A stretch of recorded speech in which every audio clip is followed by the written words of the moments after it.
निसर्ग ज्या गोष्टी आपल्याला देतोय, म्हणजे ज्या गोष्टी निसर्गात आहेत, ऋतूनुसार प्रत्येक ऋतूमध्ये वेगवेगळे फळं, पालेभाज्या, फुले निसर्गामध्ये असतात. काही फळांच्या भाजी केल्या जातात, काही पालेभाज्या केल्या जातात, काही फुलं भाज्या असतात त्याही केल्या जातात. हादग्यासारखी जी फुलं आहेत या फुलांची भाजी केली जाते. तर निसर्गामध्ये आत्ता ज्या ऋतूमध्ये फळं आहेत त्या फळांची भाजी, त्या फळांचा आहारामध्ये समावेश, पाले आहेत त्या पाल्यांचा समावेश, जे फुलं आहेत त्या फुलांचा समावेश. एकंदरीत काय आहे, जे निसर्गात ते ताटात, जे ताटात ते पोटात. मग तुम्ही निरोगी जीवन जगा, आनंदी जीवन जगा.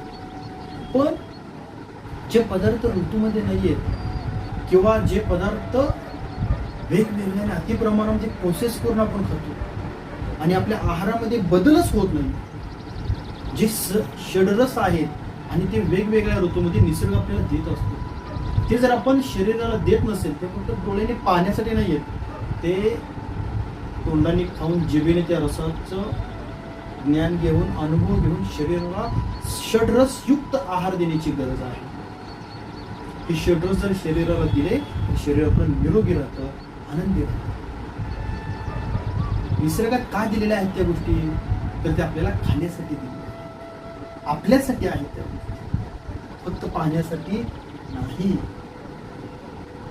एका वेळेस आहारामध्ये अनेक पदार्थांचा समावेश होतो, हे बऱ्यापैकी आवर्जून टाळलं पाहिजे.